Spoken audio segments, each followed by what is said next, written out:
Hello. In this video, we'll talk about partnership allocations. Now, this is one of the more difficult topics in partnership tax. Every time that I teach partnership tax, I have to go back and I have to review the rules because this can get very dicey. So it's very important that you pay attention. And while you're doing this, feel free to stop at any point and look at the textbook reading or any reading that you're assigned in whatever course you're taking or whatever you're doing, and look at examples. It really helps to understand examples. So the first thing that I want to focus on is the difference between distributions and allocations. So if you recall, partnership taxation, there's one level of taxation. Every year, the partners or owners of the business are allocated various items of income, loss, deductions, credits, all the different items in tax. Every year they're allocated, even though they might not actually receive those they might not actually get the cash, or they have to pay in terms of a loss. Okay, it's basically all on paper, but it still gets allocated and it flows through to those owners with respect to their tax returns. So it still is a tax transaction because it's allocated. Versus the distribution, that's where property or cash is actually distributed to the various owners of the partnership. So it's very important to understand that, because the rules we're talking about here deal with allocations, the rules for distributions will take place later on. Now, it's also very important to keep in mind the idea that in partnership tax, it's very flexible. One of the goals that Congress had in place when enacting Subchapter K of the Internal Revenue Code dealing with partnerships is to keep a set of flexible rules that will promote partnerships, promote that form of business entity. But at the same time, Congress puts in place various anti-abuse rules that prevents certain transactions from occurring where in the past owners of partnerships were doing things solely for tax avoidance purposes. And that's what the heart of this topic is. Because, again, generally speaking, it follows the overall theme of partnership tax, which is that flexibility, but there's all sorts of anti-abuse. So that's what you want to kind of keep in mind, is that, look, with allocations, there's going to be room for flexibility in terms of the partnership agreement. However, we have to keep in mind the economics of the transaction, because economically, if something has happened, that's also how it should be reflected for tax purposes and not vice versa. So the main area in the Internal Revenue Code that you're going to look at when it comes to partnership tax is Section 704. Now, 704A states that a partner's distributive share, which deals with the allocations, that's what the code refers to when it talks about the allocation portion, the distributive share of income, gain, loss, deduction, or credit shall, except as otherwise provided in this chapter, be determined by the partnership agreement. So again, we start out with that flexibility, the partnership agreement. Now, Section 704B then comes in and it says that the IRS has the ability to reallocate partnership income and loss in accordance with the partner's interest in the partnership if the agreed method that the partners are going to split profits or the items that are allocated lacks substantial economic effect. So basically it's saying that if a partner in a partnership is allocated something and it lacks substantial economic effect, it will be reallocated with respect to what this phrase, partners' interest in the partnership. So we have a bunch of different phrases we're going to talk about in this discussion. What is substantial economic effect? What is partners' interest in the partnership? What does that mean? And we'll talk about all of those things. So just keep that in mind. So Section 704A and 704B are the main areas. Now, that language seems very, very, very general, and it is. This is a heavy regulation area. If you actually look at the regulations in Section 704 of the Internal Revenue Code, so 1.704, it's very thick. The section itself is very short. It's probably less than 200 words. But we're talking about many, many pages in the regulations. So again, we're talking about partnership allocations. Section 704. What items and amounts of income and loss are properly reportable by a partner given the allocation set forth in the partnership agreement, which remember, 704A 704A deals specifically with that partnership agreement flexibility. So that's under 704A. Or the absence of allocations of partnership agreement. So how do we allocate if there is an absence? Now in this class, we are going to assume that it's the first, or this discussion, I should say class, this discussion is going to assume that there was an allocation set forth in the partnership agreement. The question is, or stated another way, is whether the allocation stated will be respected. Meaning, will it have substantial economic effect? Okay, because that's how that language was in section 704B. It has to, remember, have substantial economic effect, which I'm going to abbreviate as SEE, substantial economic effect. You'll see that many times in this discussion. So before we go on, I just want to talk about some more of the general ideas. So it's important to keep in mind the economics and transaction, why it makes a difference, why different partnerships might have different structures in terms of allocation. So in the simplest case, a partnership might have everything split equally if you have two partners, or everything split equally if you have three partners. That's pretty easy. If everything's split equal and everyone's a general partner, that's easy. This is not going to be an issue.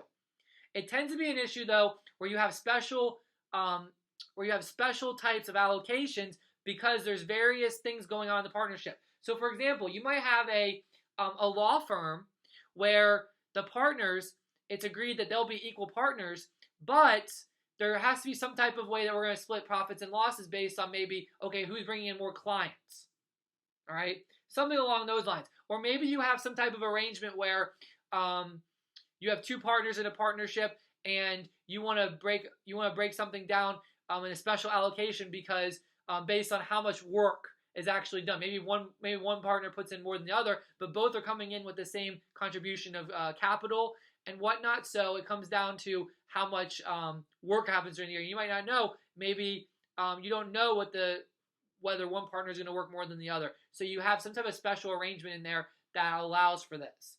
So that's really what we're getting at.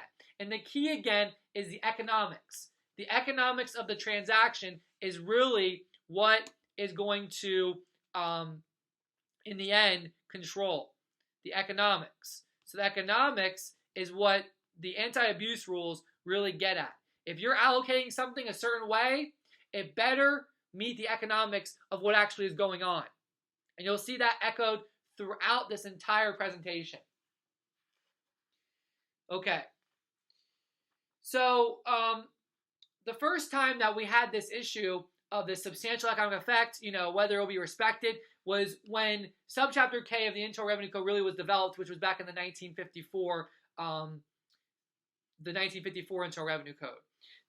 And then the language was actually in there specifying substantial economic effect. It talked about the principal purpose of an allocation was tax avoidance or tax evasion. It wouldn't be respected. And in the Senate Finance Committee report, it states that if a special allocation has substantial economic effect, it is not merely a device for reducing the taxes of a certain partner without actually affecting the shares of a partnership income, then it will be respected. So again, if a allocation meets substantial economic effect, which deals with the economics, not just the tax aspects, then it will be respected. Now, in business entity taxation, as well as just in general taxation, there's all sorts of tax principles that are used a lot of times when things are done purely for a tax motive and not for economics. We call them substance over form, business purpose doctrine, economic substance. There's all sorts of ones out there, but these are the main ones. And that's really what this provision is. You're welcome to look up those three different terms, but that's really what this is. It's specific to partnership taxation. It's economic substance with respect to, is a partner actually being allocated that in person, in its economics, in the economics of the actual event, not just on paper so that one partner can save more money with respect to taxes than the others. And there's something going behind the scenes. So that's really key. All right. Now there was, you might recall, in previous tax discussion, learning about tax shelters and how exactly they came about. Back in the 50s, 60s, 70s, early 80s, the tax rates, the ordinary income tax rates were extremely high.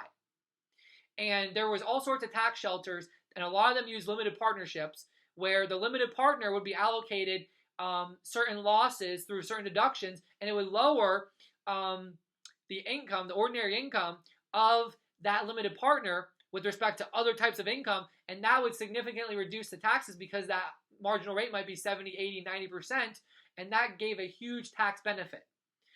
This is part of that. Now, there was other ways that those tax shelters were stopped, but that is part of this.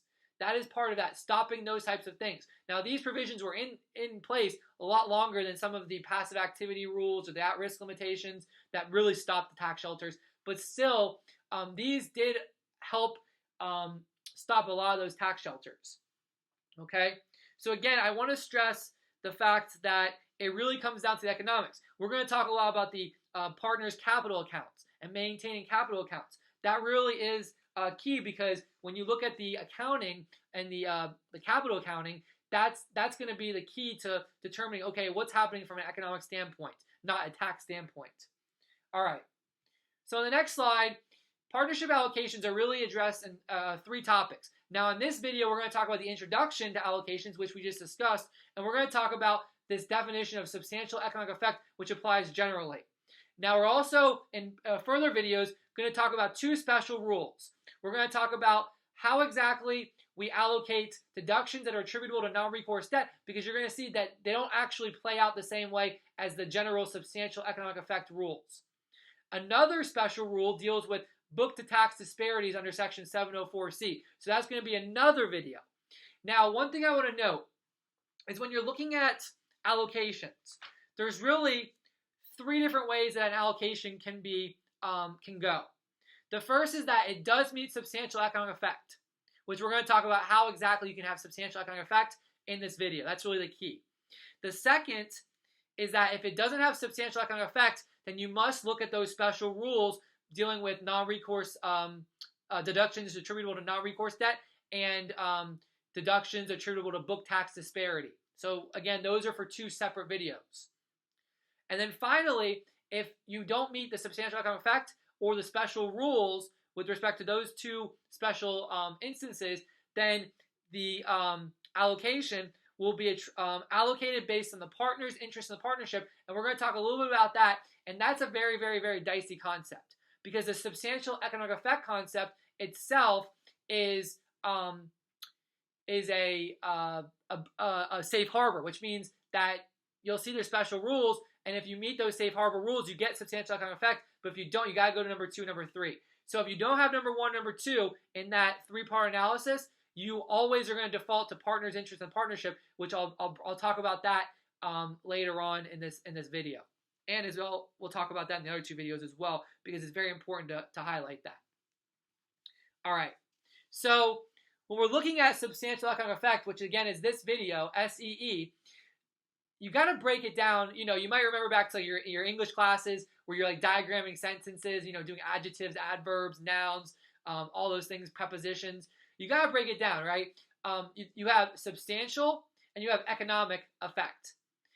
Now, the way that the tax law breaks it up is it's broken into the substantiality or substantial portion and the economic effect portion. Okay, 704B itself provides a safe harbor. Actually, you'll see there's multiple safe harbors, and we'll talk about 2 of the main safe harbors that we really look at. Okay, those are the 2 major ones. There's a few other ones I'll mention, but the 2 major ones, the basic test and the alternate test, also known as the alternative test, those are the main ones. That's 99.9% of how we do the substantial economic effect analysis, okay, or at least the economic effect. So if you meet those safe harbors, you have substantial economic effect. If it doesn't meet substantial economic effect, then we have to consider again the special rules for non-recourse deduction or book-to-tax disparity, or it's just going to be by default partner's interest in the partnership. So again, the regulations 1.704-1B2 breaks substantial economic effect into economic effect and substantiality. Now we're first going to talk about economic effect because economic effect is a mechanical test. It's more mechanical. Some of you are going to look at economic effect and be like, how is this mechanical? I see some aspects are mechanical, but others not so.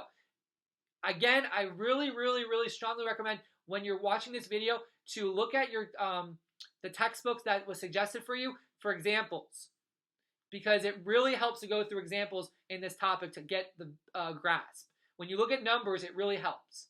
So economic effect intends that a partner who receives, for tax purposes, allocation of income or loss should be the partner who receives the economic effect of them. So again, it goes back to the economics, not just the tax part of the deal. It's the economics of the deal. Substantiality, you're going to see, which we'll cover that at the end, deals with it's not simply for tax avoidance purposes, and what exactly that means.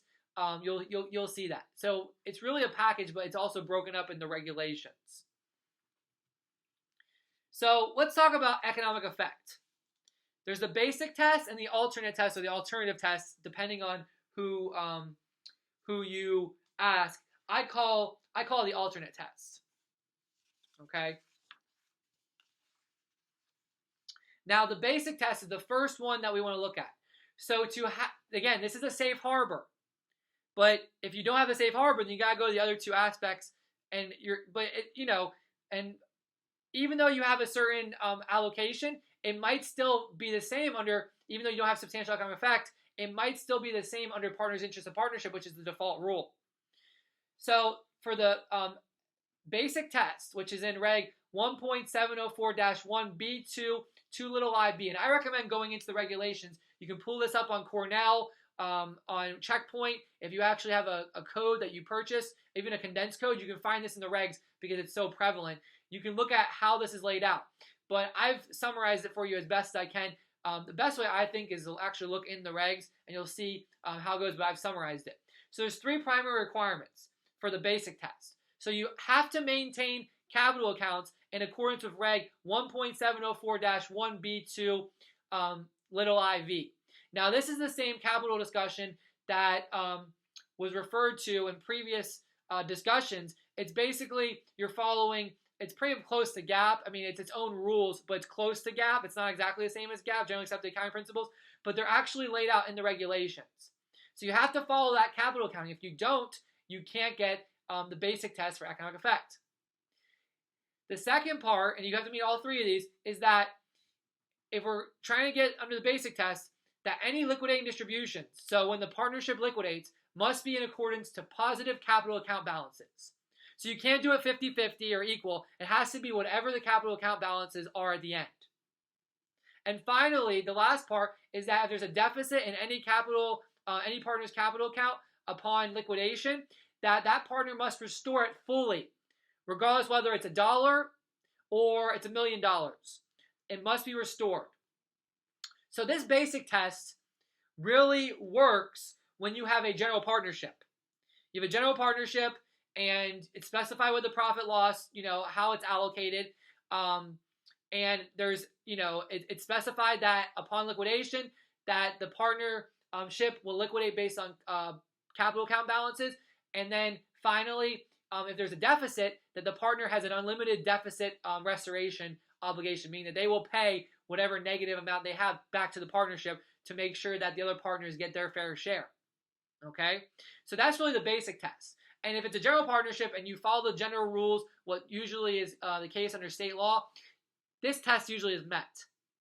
Now, most partnerships out there have some type of limited liability, whether it's a limited liability partnership or an a limited liability company, or even just a limited partnership where there's a limited partner. If that's the case, and there's any partner has limited liability, then guess what? The partnership is not going to be respected because of the last requirement, the deficit capital account restoration. If you recall, you might have taken a business law course, or you might know about business law. If you have a limited liability, then you're not required to go beyond your investment. This requirement 3 for the basic test is basically saying that you are required to go into your personal assets to pay if you have a negative balance. That's the key. Okay? So look at some examples. Look at some examples on this. Now, I also want to highlight that if you're going for the basic test, it's all or nothing. You can't have 1 year basic test and another year you have partners interested in partnership. That's going to be contrasted with the alternate test, but the basic test is all or nothing. It's either every year or it's no years. You have to have it. It has to be for all partners based on what the partnership agreement lays out. Okay.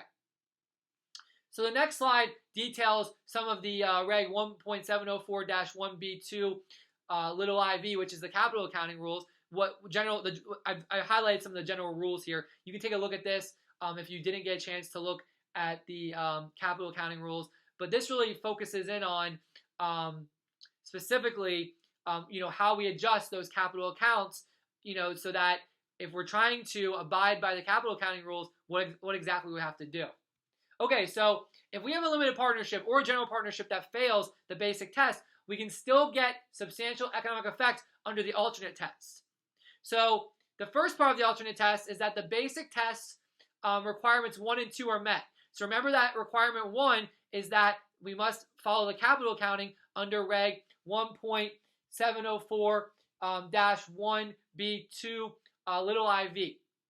The second requirement is that the partnership, all partners, or the liquidation of the partnership takes place in accordance with capital account balances. That's really key. If you don't have those 2 requirements, you can't get the alternate test. So really the alternate test was put in place because there was a cry by various practitioners, businesses, different, the bars, the different CPA societies, basically saying, look, this safe harbor for the basic test is never going to happen because there's so many limited partnerships, limited liability companies, limited liability partnerships out there, so it just won't work.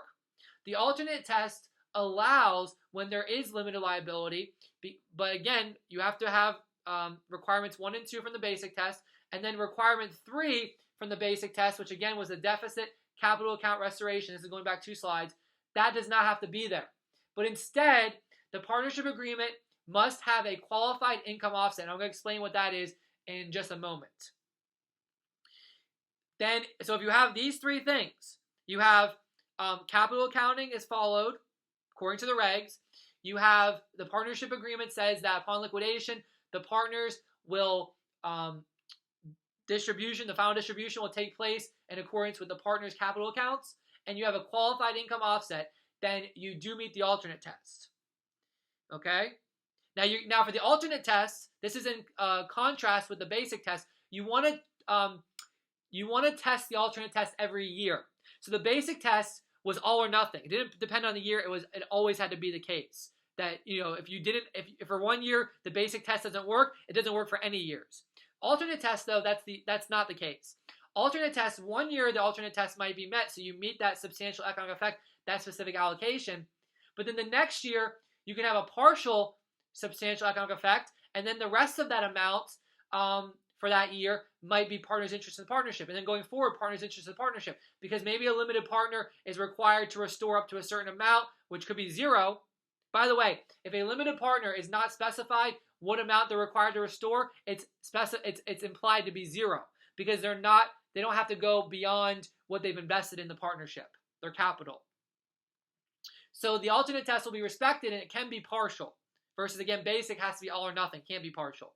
Okay, you can go through some examples in whatever reading was assigned to you, and I promise you they will highlight and harp on that. So again, we have these 3 requirements, 1, 2, and the for the basic test and the qualified income offset. Then the allocation will be respected only to the extent it does not cause a partner to balance to go more negative than what the partner's obligation is to restore. So what do I mean? Again, if you have a limited partner that's not required to restore anything, it's going to be 0. So the limited partner cannot go below 0. But what if the limited partner says, okay, I'll go up to $20,000? Then once you go above $20,000 in terms of the amount, or once you go, above $20,000 and negative in the capital account, guess what? Everything after that is going to be partner's interest in partnership because that allocation stops at that $20,000 amount once that partner hits that amount. Now, it's possible that the capital account can be brought up in future years. That's why you have to test it every year. Again, go through some examples. So again, the capital account must be adjusted down for reasonably anticipated distributions and other things. So that can affect each year's analysis. So 1 year you might have partner's interest in the partnership. Next year you might have substantial economic effect again, because there might be some type of contribution that the partner made. And remember, as we saw in the previous slide, money contributed increases the capital account. So that's really key. You got to test it every year for the alternate test. Versus basic test, if you don't have it 1 year, unless the partnership agreement has been modified, you're not going to get it any year. And if you have a limited partnership, you're not going to get the basic test. It's not going to work. It doesn't work under state law because it tears apart the whole idea of what the limited partnership is. All right. So now I want to talk more about, we know, the capital accounting and the positive capital accounts from the basic test, which flow over to the alternate test. But what exactly are we talking about with the qualified income offset? What exactly is that? So I want you to highlight that the capital account must be adjusted down for reasonably anticipated distributions. So what the qualified income offset deals with is it deals with unexpected events, like distributions are unexpected. You think there's going to be a profit, but there's not a profit. Versus, as you saw in the previous slide, if there's any anticipated distributions, I want to harp in right here. This is something that students generally have trouble understanding at first, but once you go through some examples or you go through the idea behind it, it makes more sense. So let's say that we have a partnership, a limited partnership, and you're going through the analysis, and next year the partnership knows that it's going to have a distribution to the partners. Well, a distribution, as we saw on the previous slide, reduces money distributed to partner, reduces the capital account balance, right? It reduces the capital account balance. So basically, when you're taking into account the partner's amount that's allocated for losses or whatever is happening during the year, let's say there's a loss for the year, a net loss or deduction, right? More deductions than income. Well, that you have to take into account that reasonably anticipated distribution for the next year. When you're considering, okay, let's say the partner is not going to be expected to go negative in the capital account because they're a limited partner and they're not going to go below zero. And let's say that the partner's capital account balance, let's say the end of year 2, let's say the partner's capital account balance is 20. Okay? And let's say that in year 3, this partner is going to have, it's reasonably anticipated this distribution, the partner is going to have a $10 distribution. So this is the capital account, right? And this is the distribution. $10 to the same partner. This is the same partner, right? And the question becomes, we're asking, okay, based on the allocation of the losses or whatnot, profits and losses, this partner, let's say in year 2, is allocated $20 of losses in year 2. And the question becomes, okay, well, is that going to be respected under substantial economic effect, that $20 loss? Well, again, this limited partner, this is a limited partner, right? This limited partner is not expected to go, as I told you, not expected to have a balance below 0. So the limited partner can only go below 0, right? Or can only go to 0. They can't go negative. You cannot go below 0. Once you go below 0, well, you can't, because again, under the state law as well as under the partnership agreement, it can't happen. So you got to allocate to the general partners or whoever in that case. They get allocated those losses because they can go negative. That's the idea. Okay, and that allocation will be under partner's interest in the partnership, which I'll explain how later on. Well, it would seem okay, like all $20 of that distribution could be taken in year 2. But remember, since we know about this distribution in year 3, we're only going to take 10 in year 2, which is going to actually reduce us down to 10 in year 2. And in year 3, guess what? In year 3, we'll have a balance of 10, right? That's our capital account balance. And then this 10 of the distribution will reduce. So guess what? The partner has a balance of 0 in year 3. So because we knew about that, we actually have to adjust. We have to adjust the amount. So that gives more to the other partners, specifically the general partner in that case. So you see how we did that? That's really what we're talking about. Go through some examples. Now that's if we know. That's if it's reasonably anticipated. It's a reasonably anticipated distribution. That's key. Reasonably anticipated. But what if we don't know? What if it's unexpected? Something happens. You think next year, or you don't know distribution is going to happen next year. Or you think there's going to be a profit next year because the last 5 years there was profit. But guess what? next year there's a loss. Okay? Well, that's what unexpected is. And that's what the qualified income offset does. That's what the QIO is all about. Qualified income offset is all about unexpected. So if it's expected or reasonably anticipated, we take into account the year before it happens.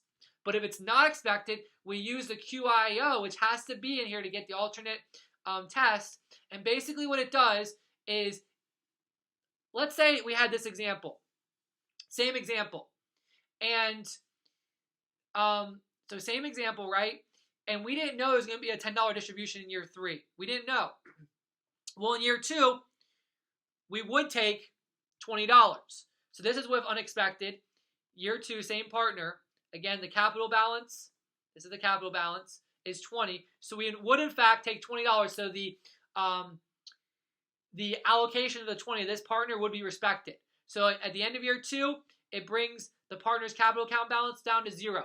So year 3, we have this unexpected, right, contrasted with our other example, which it was expected. We have this unexpected $10 distribution. $10 distribution. Well, we have a 0 balance. We can't go negative, right? We can't have a negative capital account balance. You can't do this. This isn't allowed. So what we do is, to get rid of this negative balance, we still subtract away the 10 from the distribution, because that's going to happen, but we have to add $10 of income from some other item. From some other item in the partnership. So we must provide this partner, and we allocate income or gain. We allocate income or gain from the other partners. So basically, if you have a general partner, this is the limited partner, right? You're going to allocate part of the income or gain that partner would have gotten for that year to this partner. So basically, that partner is going to get more of a tax benefit this year because they're going to get that offset. You see what I mean? Go through some examples on that. It really helps to solidify that understanding. It really helps. But that's really what the qualified income offset is all about. And the qualified income offset that's when it only comes into play when you have an unexpected distribution, or you think you're going to have profit next year, which is going to increase because profits, as we saw in the previous slide, profits actually they increase the amount of your capital account, right? We saw that. Okay? Capital account is increased by allocations of income and gain. So if you expect to have a profit in a certain year, that's going to increase your amount that year, and the distribution would just go down, so it all balances out, and that limited partner would not have anything below 0, which is what exactly we're trying to do, because you can't. It's just a rule. You can't have negative for that limited partnership in the capital account. All right? So go through some examples on that, and that really will help you understand. All right. So that's really that's the basic and alternate test, which those are the bright line tests for substantial economic effect. If you fail either of those, then again, you have to look at whether it's a special case, a non-recourse deduction issue, or a book to tax disparity issue, which has special rules, which we'll talk about those in other videos. And if you don't have those special rules, then you go to partner's interest in the partnership. And I'm going to talk about that last. All right. Now, one thing I want to mention is that there's another substantial economic effect test, which we're not going to talk about because it's very, very rare, and that is the economic effect equivalence test. And basically, the economic effect equivalence test really applies to general partnerships that might fail some of the last criteria of, or they might not require the second or third criteria of the basic test, but they have some type of special exception. And we're not going to talk about that because almost all general partnerships follow the basic test. And if they don't, they usually follow the alternate test as well, and that captures all of those. And another reason is that as we go in time, limited liability becomes more and more common. People, obviously, they're trying to avoid legal issues. They have all sorts of protection. And one thing to do that is, okay, well, don't have general liability. Don't have unlimited liability. So why not have a limited partnership, limited liability company, or a limited liability partnership, right? And protect everybody in terms of limited liability. And that's the reason why we're not going to talk about the economic effect equivalence test.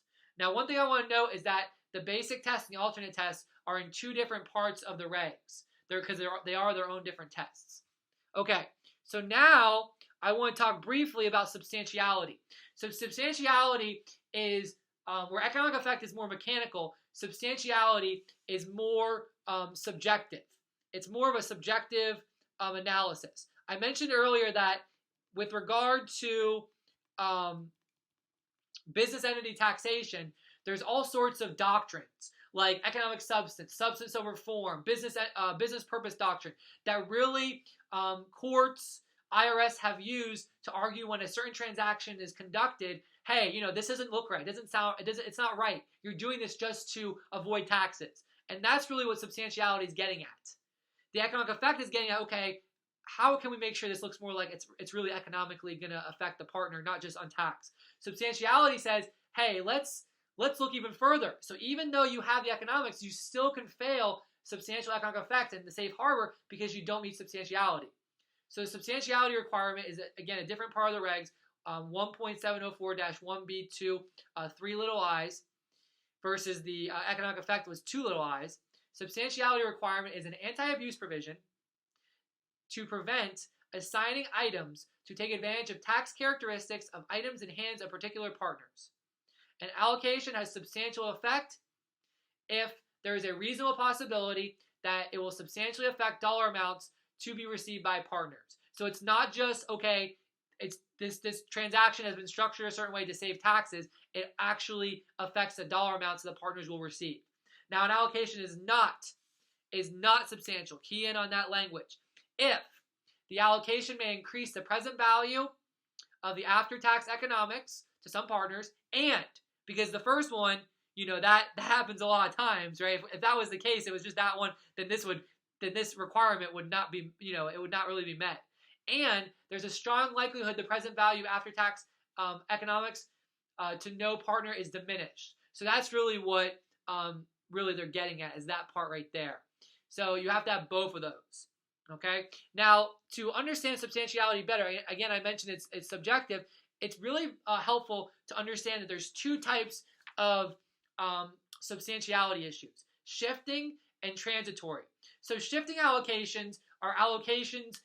So if you have one of these shifting or transitory, it means that the allocation is not considered substantial. It's not It doesn't meet the substantiality criteria, which is really key. It's like, boom, you don't have that, you're done. You gotta go, okay, next we gotta check out if it can be under the special rules, and if it's under the special rules, it's partner's interest in the partnership, which we mentioned that. All right. So the first thing is the shifting. The shifting deals with the same year. You're looking at 1 year, and really where you see this kind of issue is where you have different partners in different tax brackets. So suppose you have an individual as one of the partners that's in a 40% tax bracket, and then you have another partner is a business entity, a corporation that's at a lower bracket. It's at a 20%. It's at a really low bracket, 25% bracket. Well, if you're allocating all the losses to one partner and all the gains, you're allocating all your losses to the partner that has the higher tax bracket and all your gains to the partner in the lower tax bracket, and that's all you do in that year, and there's no actual economic, obviously the after-tax present value to some partners is going to be reduced than if you allocated it differently, right? So that's going to be met. But what about the strong likelihood that the present value of after-tax economics to no partner is diminished? Well, that obviously would make a difference because one partner, it would affect when you look at both of them together, right? So that's a big deal. Okay. Now, obviously, under the partner's interest in the partnership, you might come out to the same results, just so you know. But if you fail, if it does create some type of, you might be thinking there, okay, well, I can just think of so many different transactions where substantiality wouldn't be met. And you're right, it does happen a lot where this one fails. Because again, it's very subjective. It really depends on the facts and circumstances. Where if you allocate all the losses to one partner and all the gains to another, and the partner with the losses is in a higher bracket and the partner with the gains is in a lower bracket, it pretty much just fails substantiality under this shifting allocations. But it still might be respected because you might meet the partner's interest in the partnership, the last, the default rule under the waterfall. Transitory deals with it offsets over time. So basically you have to look at multiple years. Basically, it's saying like, okay, you have two partners, partner A and partner B. In years 1 through 3, partner A will be allocated all the losses, and partner B will be allocated all the gains, and then it will reverse in years 4 and 5. And the reason that sometimes partners do this are things like NOLs, net operating losses that might be expiring. So in my example, in years 1 through 3, partner A was allocated all the losses, partner B all the gains. Maybe partner B has some expiring NOLs that are going to expire over the next 3 years. So that's a lot of times where you see this kind of thing, where you see NOLs or other kinds of items, tax items, where the partners are trying to utilize various things that might expire soon. So things that will expire. And you only see this transitory when, again, it shifts, or not shifts, I shouldn't say shift, because shifting deals with you're going between one to the other partner. It deals with transitory, meaning it's going to transition over time. That's why it's transitory. Shifting just means, oh, this partner gets this, that partner gets that. That's why it's transitory. It's not transitory if the offset won't occur within 5 years. That's something to key in on. That's a special rule. Okay, that's one special rule to focus in on there. So it's not transitory if the offset won't occur within 5 years. So if it's outside 5 years, then it's different. Okay. If it's outside 5 years, then it's different. It's okay to presume that the true value of the property corresponds to the book value. All right. We'll talk more about book value in the later allocations of special rules, because book value is a huge deal. So that's really the substantiality component. So the last thing I want to mention is the partner's interest in the partnership. So remember, if you go through this analysis and you fail substantial economic effect, you don't get the basic or you don't get the alternate test. Now, I know I don't have it on the slide here, but in addition to failing the basic and alternate test for substantial economic effect, let's assume also that the taxpayers, they do not meet the special rules, the special rules which would deal with non-recourse deductions and the book-to-tax disparity. All right. So if that's the case, fallback is always going to be the partner's interest in the partnership. Now, partner's interest in the partnership, actually, in my opinion, is the most difficult thing to determine. Because, again, it's the default rule. So if you don't have substantial economic effect and you don't have the special rules, then you have to determine the partner's interest in the partnership. And this is something that a lot of times, that the IRS, the client, the taxpayer, they get into a battle about what exactly it is. Specifically, things that the that IRS will look at when determining the partner's interest in the partnership, the factors are the following. And this is all under the regs 1.704-1B3, which is where you find the partner's interest in the partnership discussion. Relative contributions that partners made, interest in economic profits and losses if they're different from taxable income and loss, interest in cash flow and other non-liquidating distributions, and rights to distributions on liquidation. So that's really what they look at. They really examine those elements and they say, okay, well, based on these, we feel that the partner's interest in the partnership analysis results in this. Now, there is one safe harbor. I know there's all these safe harbors. There is one safe harbor with respect to the partner's interest in the partnership. So if you are dealing with partner's interest in the partnership, there is a safe harbor if basic test rules number 1 and number 2 are. So let's do a little review. Basic test rule number 1 is that you must maintain the capital accounts in accordance with Reg 1.704-1B 2 for little I, right? And you also have to meet basic test number 2, which says that when the partnership liquidates, that any distributions will be in accordance with the partner's capital accounts. For positive, right? For negative, that's requirement 3. So if you have both of those, then the safe harbor actually makes the partner's interest in the partnership, the PIP, that's what we call this, right? PIP. It makes the PIP analysis a lot easier. Because again, if you don't have these two basic rules and you don't meet the basic alternate test or the special NRD or a non-recourse deduction or the book to tax, then it's going to be a really tough, you're going to have a really tough battle figuring out what exactly to do. because you got to look at those factors. Factors test means that it could be one, it could be other. One could be stronger than the other based on the situation. So if we do have these two basic rule tests, then the way that we determine the partner's interest in the partnership is we compare the proceeds from a hypothetical book value at the end of the previous year with the proceeds at the end of the current year with the proceeds at the end of this year.